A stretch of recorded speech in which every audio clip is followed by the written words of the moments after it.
오늘 함께 읽은 본문의 말씀으로 주 안에서 마땅하니라 라는 제목으로 잠시 말씀의 은혜를 나누고자 합니다. 어떤 분이 군대에 있을 때 내무반 벽에 있던 광고에서 읽었던 글이다 라며 소개하는 것을 보게 되었습니다. 아버지라는 글인데요. 뒷부분에는 또 어머니라는 제목의 글도 있습니다. 14시간을 기다려서야 자식의 울음소리를 들을 수 있었습니다. 당신은 신을 믿지 않았지만 당신도 모르게 기도를 올렸습니다. 37, 자식이 초등학교에 들어가 우등상을 탔습니다. 당신은 액자를 만들어 가장 잘 보이는 곳에 걸어 두었습니다. 아직도 당신의 방에는 누렇게 바랜 액자가 걸려 있습니다. 43, 일요일 아침 모처럼 자식과 뒷산 약수터에 올라갔습니다. 이웃 사람들이 자식이 아버지를 닮았다며 인사를 건넸습니다. 당신은 괜히 기분이 좋았습니다. 48, 자식이 대학 입학 시험을 보러 갔습니다. 당신은 평소와 다름없이 출근했지만 종일 일이 손에 잡히지 않았습니다. 53, 자식이 첫 월급을 타서 네일을 사왔습니다. 당신은 쓸데없이 돈을 쓴다고 나무랐지만 밤이 늦도록 네일을 입어보고 또 입어봤습니다. 61, 딸이 시집을 가는 날이었습니다. 딸은 도둑 같은 사위 얼굴을 쳐다보며 한바구습을 피웠습니다.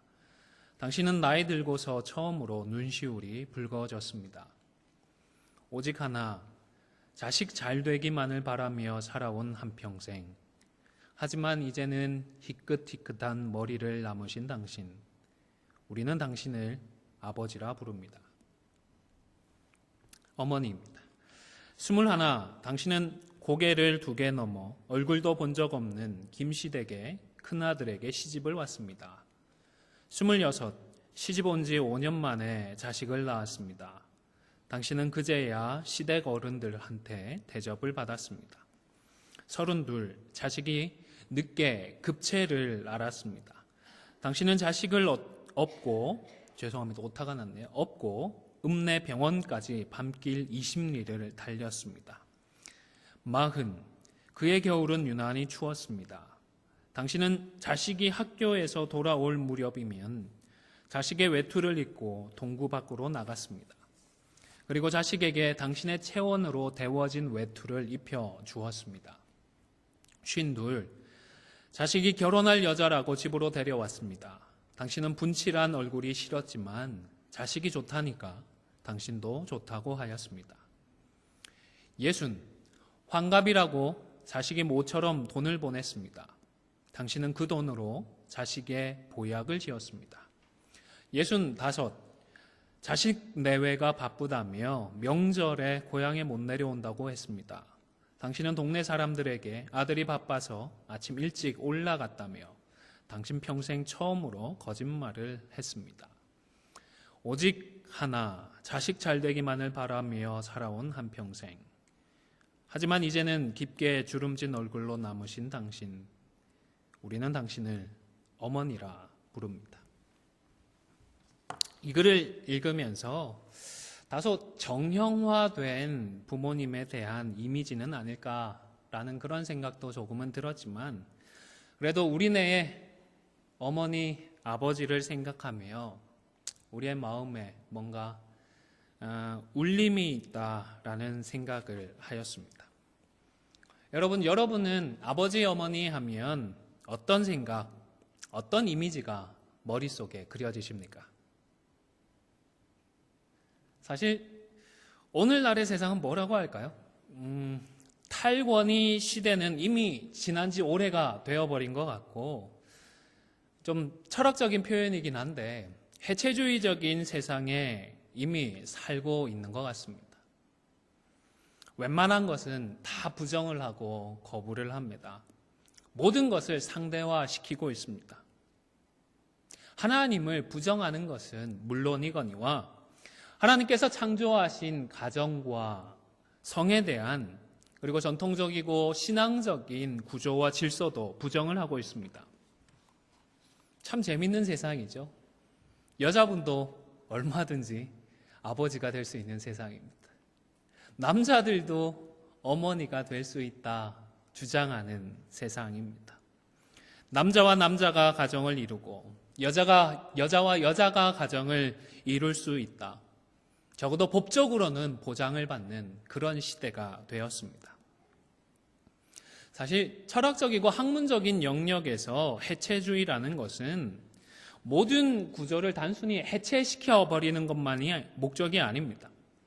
해체하고 그 뒤에는 다시 좀 건설적으로 리빌드를 해서 다른 대안이나 다른 새로운 길을 모색하자는 데에 그 목적이 있습니다. 저는 해체하는 것보다 이 해체 후에 리빌드를 하는 그 과정이 훨씬 더 중요하다라고 생각을 합니다. 그런데 오늘의 현실을 바라보면 대안을 찾고 새로운 길을 모색하는 것까지는 충분하게 고민을 하지 않는 것 같습니다. 무턱대고 파괴하고 대안 없이 부정을 해버리기만 하는 것 같습니다. 그리고 상대적이라는 이 한 단어를 마치 이것이 무슨 프리 패스나 되는 것 마냥 여기저기 무분별하게 사용을 하는 것 같습니다. 그러나 상대적인 요소를 고려해야 할 상황이 분명히 있지만 그런 상황 이상으로 절대적인 가치를 타협할 수 없는, 타협하지 않고 그 중요한 절대적인 가치를 고수해야 할 상황들이 그 이상으로 많이 있는 것입니다.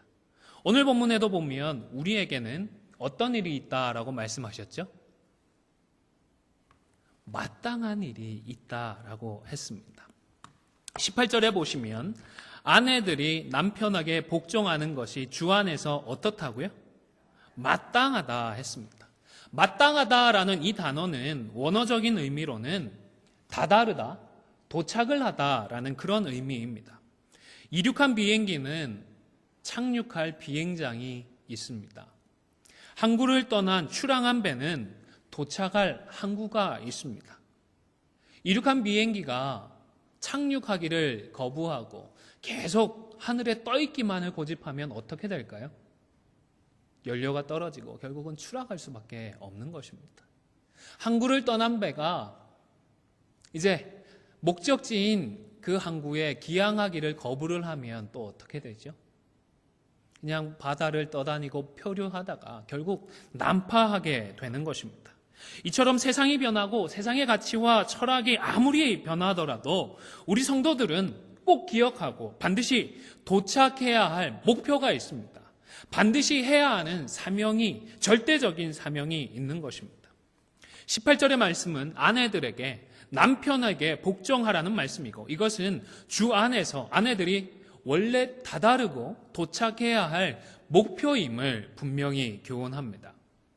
여기서 복종하다라는 단어는 원어적으로는 어떤 것의 아래에 두다라는 의미입니다.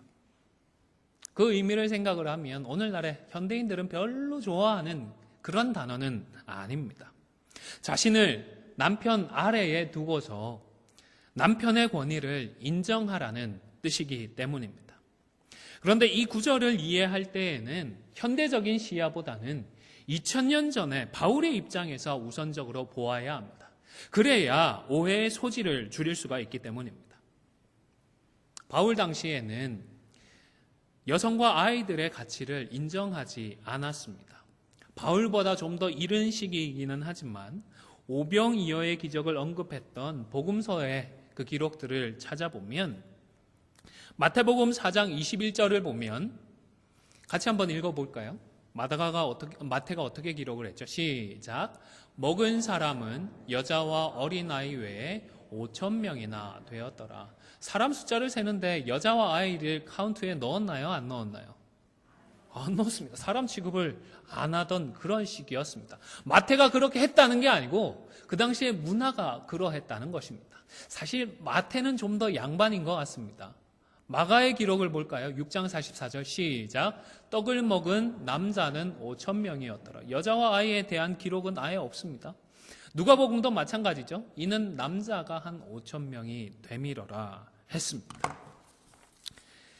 이것은 당시의 문화가 그러했기 때문입니다. 그 이상도 아니고 그 이하도 아닙니다.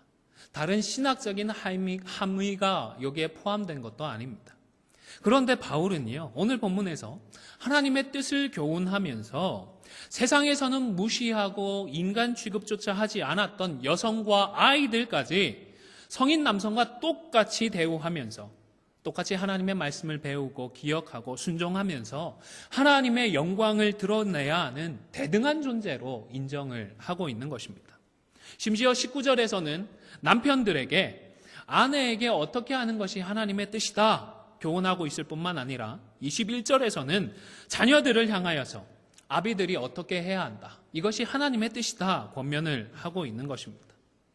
이러한 가르침이 얼마나 대단하고 얼마나 시대를 앞서가는 그런 교훈인지 성경에 탁월한 그 가치를 우리가 다시 한번 확인해 볼 수가 있습니다.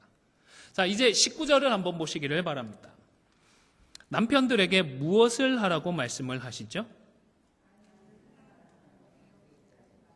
감사합니다. 우리 여성분들이 크게 읽어주신 것 같은데요. 우리 이번에는 특별히 남자 성도들만 같이 읽도록 하겠습니다. 19절 다시 한번 읽겠습니다. 시작. 남편들아 아내를 사랑하며 괴롭게 하지 말라. 아멘.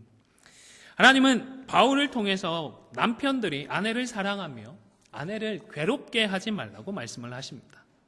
괴롭게 하다라는 뜻은요, 뭔가 쓰리게 만들다, 비참하게 만들다, 그런 뜻입니다. 아내들의 마음을 비참하게 만들지 말고 오히려 사랑하라는 말씀입니다. 그런데 여기서 바울은 사랑하라는 이 단어를 헬라어 중에서 아가파오라고 하는 이런 동사를 사용하고 있습니다. 명사의 형태가 우리가 잘 아는 아가페입니다. 들어보셨죠?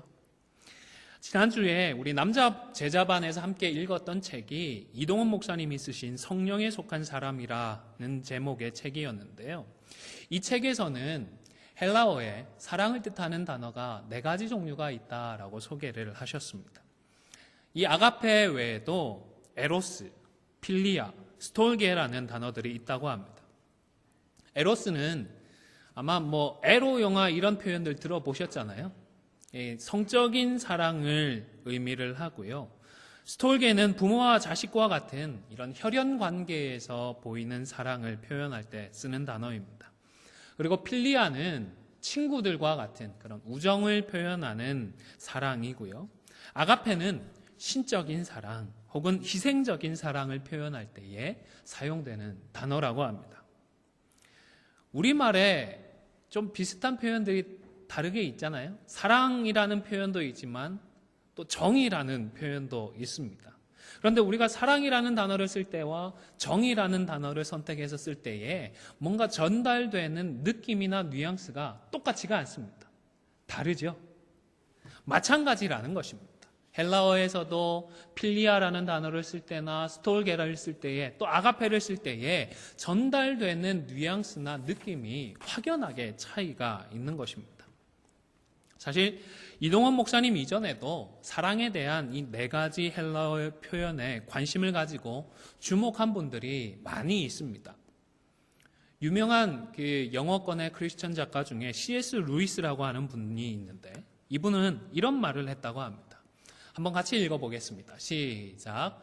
우리는 에로스에 의해서 태어나고 스톨게에 의해서 양육되고 필리아에 의해 성숙하고 아가페의 사랑으로 완성된다. 어떤 의미인지 이해가 되시죠? 우리의 삶과 그리고 헬라어에 표현되어 있는 여러 가지 사랑의 단어의 관계들을 정말 잘 표현한 말인 것 같습니다. 그런데 앞서 이동원 목사님의 책에서는 참 개인적으로 인상적이었던 대목이 있습니다. 하나님이 우리에게 보여주시고자 했던 사랑, 그 사랑을 표현하기 위해서 신약 성경의 기자는 그 당시에는 사용하지 않던 죽은 언어 하나를 끌어냅니다. 그 단어가 바로 아가페입니다.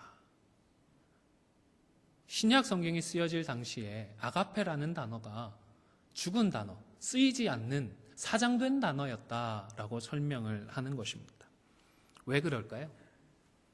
앞서 말씀을 드렸듯이 아가페는 신적인 사랑이고 희생적인 사랑, 조건을 뛰어넘고 철저하게 다른 상대방의 유익을 구하는 그런 종류의 사랑입니다.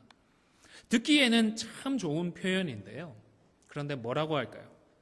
다소 개념적이고 사상적입니다. 철학적입니다.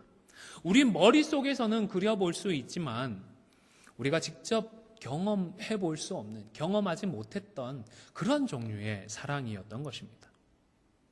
다른 사람이 나에게 베풀어 줄 수도 없는 사랑이고 또 내가 어떻게 나누어 줄 수도 없는 그런 사랑이다 보니 자연스럽게 헬라 문화권에서는 아가페라고 하는 단어를 사용하지 않았던 것입니다.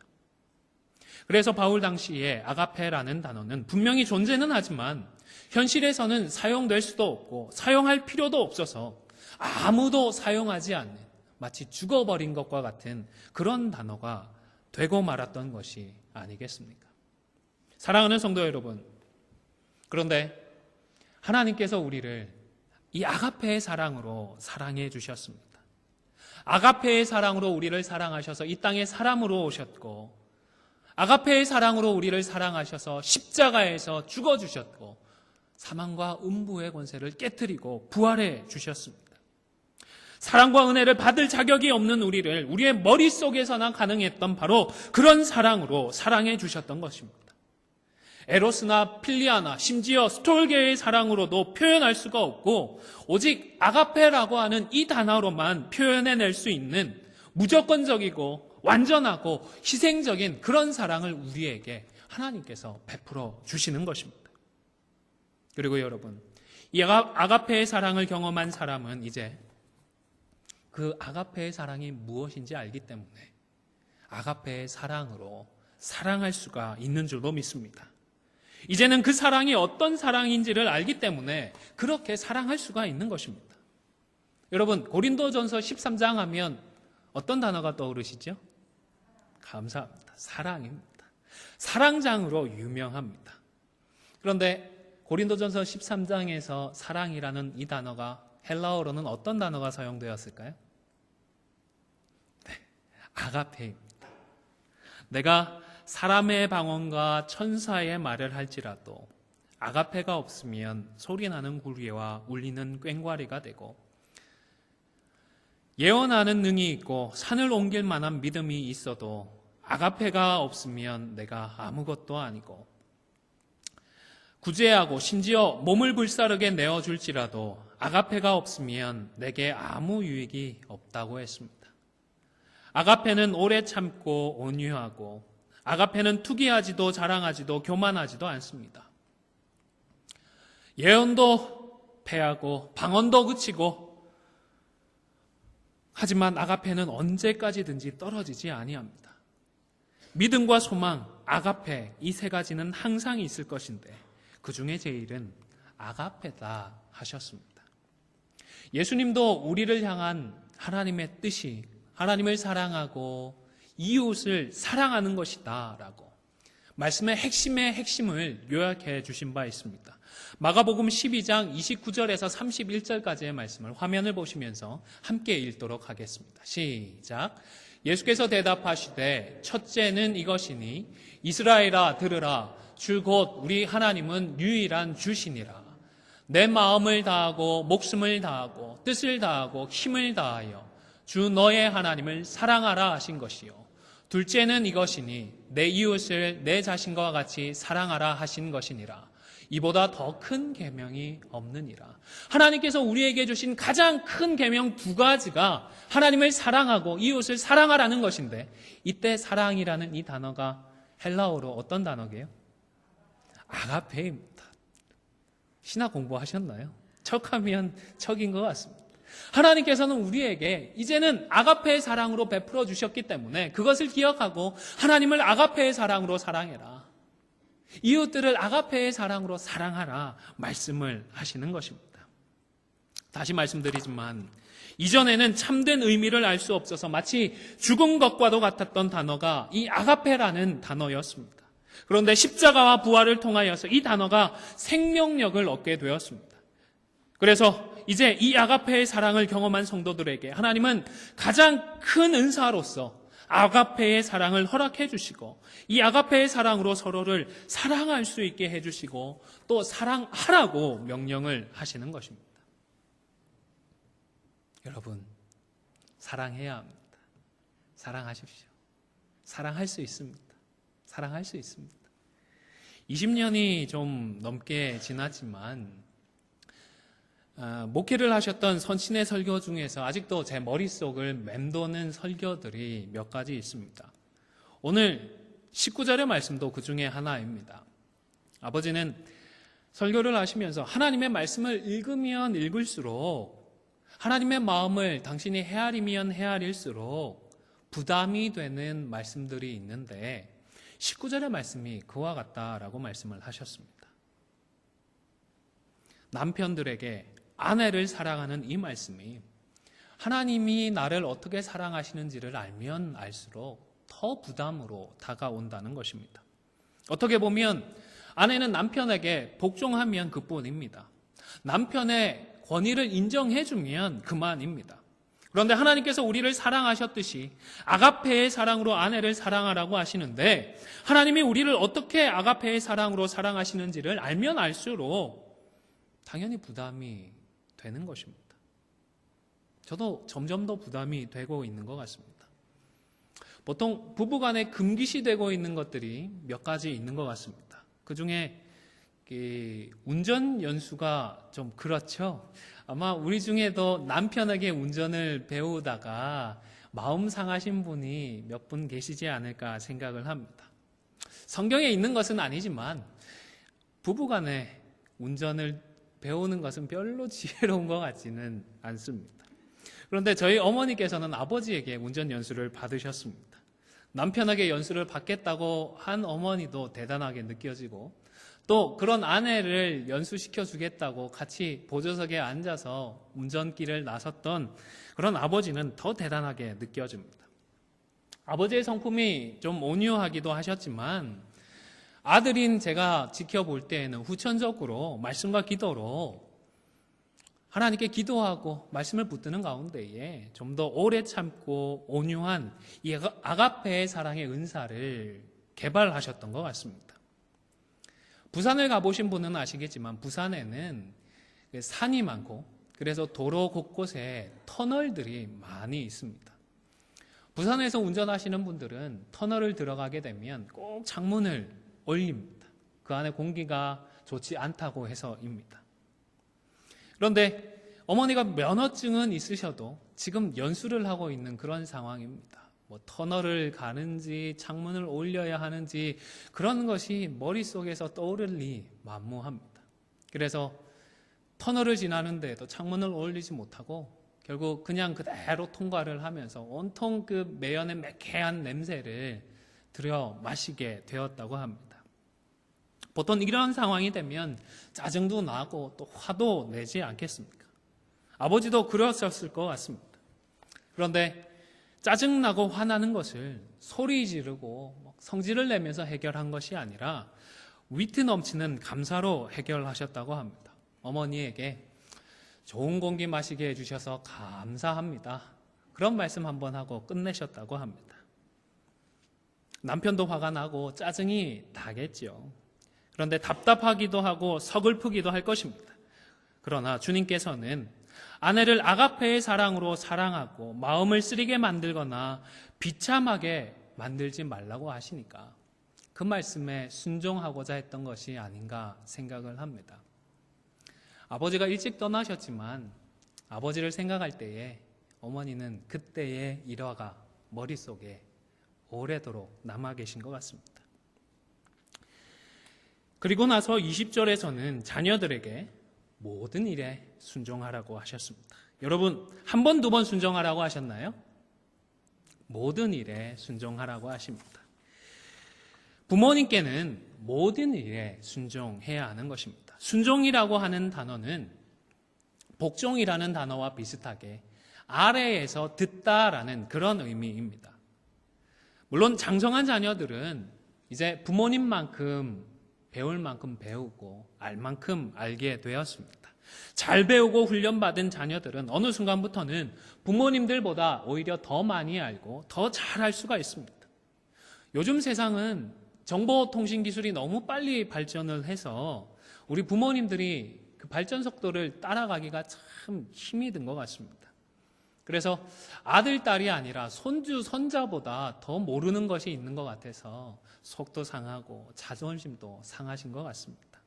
그러나 그럼에도 불구하고 부모님은 항상 우리 위에 계시다라고 생각을 하라는 것입니다. 나는 부모님 아래에 있다라고 생각을 하라는 것입니다. 물론 상호 호혜적입니다. 관계에 있어서는 절대로 일방적인 것이 없습니다.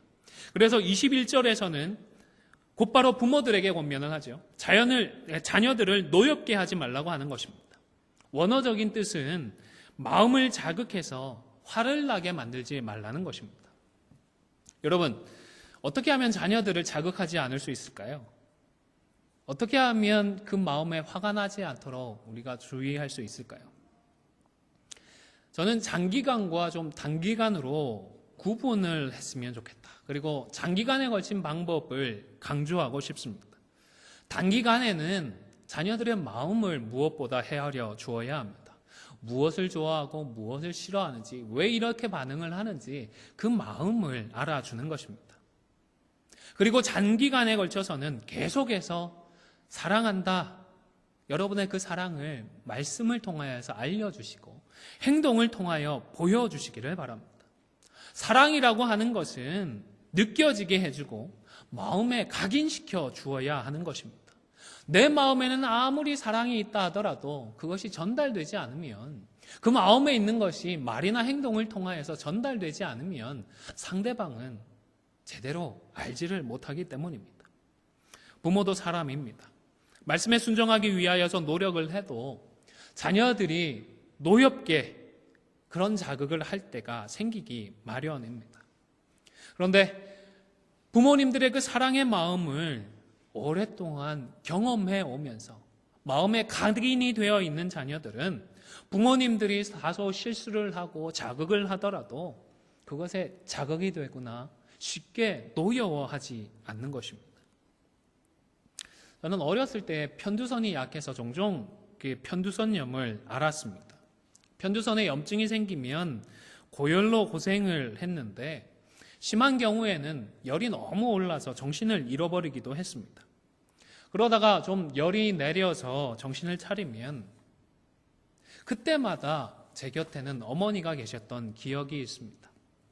머리에 올려두셨던 그 물에 적신 수건을 갈아주시면서 중얼중얼 기도하시던 그 모습이 비록 여전히 열이 있어서 또렷이 보이지는 않고 마치 물속에서 눈을 뜨고 사물을 바라보듯 그런 희미한 모습으로 어머니가 보이기는 했지만 그때의 그 느낌만큼은 지금도 또렷하게 남아 있습니다. 사실 제가 어머니를 생각하면 제일 먼저 떠오르는 이미지가 바로 그렇게 희미하기는 했지만 체온을 느낄 수 있는 옆에서 기도해 주시는 이 이미지입니다. 세대 차이라는 말이 있습니다. 보통 정치적인 입장에서 세대 차이가 도드라져 보이는 것 같습니다. 명절을 보내고 온 친구나 또 지인들과 이야기를 하게 되면 이 정치적인 주제로 명절에서 부모님과 다투고 후회하는 친구들이 꽤 있었습니다. 아버지고 어머니시지만 도저히 차이가 나서 참을 수가 없었다. 그때 참았어야 되는데 후회를 하는 것입니다. 그런데 저는요, 저희 어머니가 이런 말씀을 하시면, 아니 무슨 말씀을 하셔도 별로 그렇게 화가 나지 않는 것 같아요. 왜 그럴까 생각을 해보면 앞서 말씀드렸듯이 어머니 하면 떠오르는 그 희미한 이미지, 내가 가장 절실하게 필요하고 힘들 때에 언제나 곁에서 기도해 주시던 그 어머니의 사랑이 제 마음속에 각인되어 있기 때문인 것 같습니다.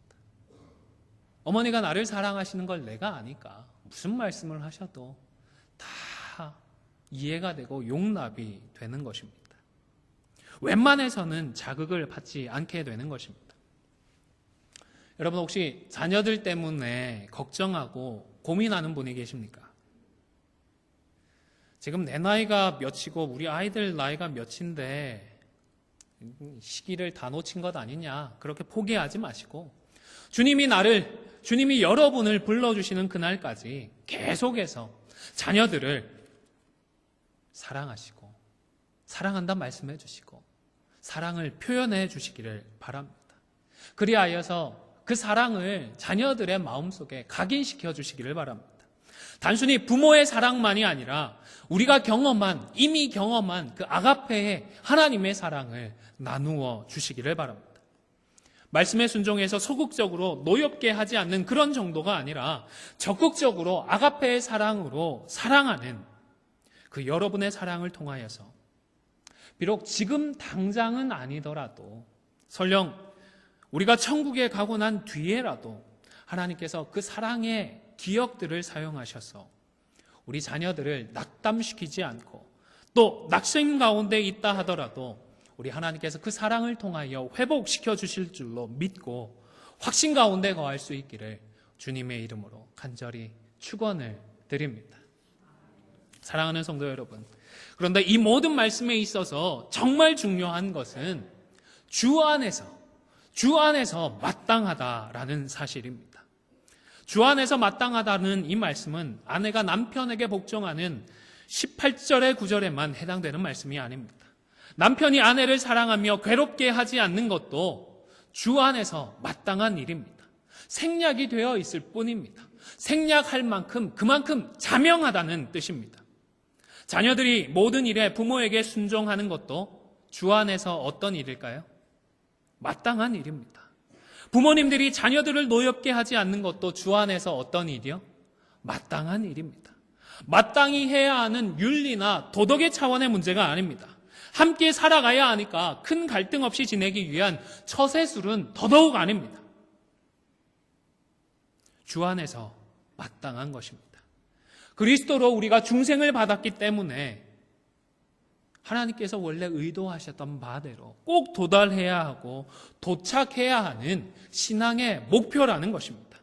십자가 구원의 은혜와 감격, 그 기쁨과 감사는 다른 사람들과의 관계 속에서 드러나기 마련입니다. 십자가를 통하여서 우리의 인격이 변하고 성숙하면서 가장 먼저 우리 가정이 변하는 것입니다. 부부관계가 새로워지고 부모와 자식 간의 관계가 새로워지는 것입니다. 그렇기 때문에 오늘 본문을 단순히 18절 말씀은 아내들에게, 19절 말씀은 남편에게만 주어지는 말씀으로 구분하고 제한하지도 마시기를 바랍니다.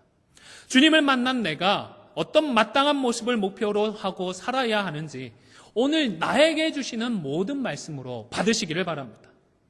사랑하는 성도 여러분, 주 안에서 우리 모두는 아내들처럼 우리 자신을 주님이 세우신 적합한 권위 아래 두고 복종하는 것이 마땅합니다. 또 남편들처럼 주 안에서 우리가 사랑해야 할 지체들을 사랑하고 괴롭게 하지 않는 것이 주 안에서 마땅한 일인 것입니다. 영적인 부모 아래에서 들으며 마땅히 영적인 부모들에게 순종을 해야 하는 것입니다. 우리가 돕고 섬겨야 할 자녀와 같은 사랑하는 지체들을 노엽게 하지 않는 것이 주 안에서 마땅한 일인 것입니다. 오늘 본문의 말씀은 아내와 남편, 부모와 자녀들에게 구분하여 주시는 말씀이 아니라 오늘을 살아가는 나에게, 그리고 내가 처한 상황에 따라서 어떻게 하나님의 말씀에 하나님의 뜻에 순종해야 하는지를 구체적으로 교훈해 주시는 진리의 말씀인 것입니다. 이제 말씀을 마무리하고자 합니다. 영어에 가족을 뜻하는 단어가 있습니다. 어떤 단어가 있죠? 네, family라고 하는 단어입니다. 참 사람들 중에는 기가 막히게 이런 것들을 찾아내시는 분들이 있는 것 같습니다. 정말 대단한 것 같습니다. family를 이렇게 정의하셨습니다. Father and Mother, I love you 해서 앞에 스펠만 찾아내면 F-A-M-I-L-U가 되지 않습니다. Y가 되지 않습니까? 그래서 family라고 한답니다. 우리 모두는 우리를 사랑하시는 육신의 부모님이 있고 우리가 사랑하는 부모님이 있습니다. 영적으로도 마치 부모님처럼 우리를 사랑해 주시는 부모님이 계시고 또 우리가 사랑해야 하는 영적인 자녀들이 있습니다. 우리 교회는 영적인 의미에서 또 다른 하나의 가족이지요. 교회라고 하는 영적인 가족 관계 속에서 사랑으로서 우리가 마땅히 해야 할 목표와 가치가 있다는 것, 특별히 주 안에서 마땅히 해야 할 것들이 있다라는 이 사실을 명심하시고 또 순종하셔서 비록 모든 권위와 구조 그리고 질서를 거부하고 부정하는 이 세상 속에 우리가 살아가고 있지만 말씀에 순종함으로 별과 같이 빛나는 교회로 빛과 같이 빛나는 성도로 우뚝 솟아가는 저와 여러분이 되실 수 있기를 주님의 이름으로 간절히 축원을 드립니다.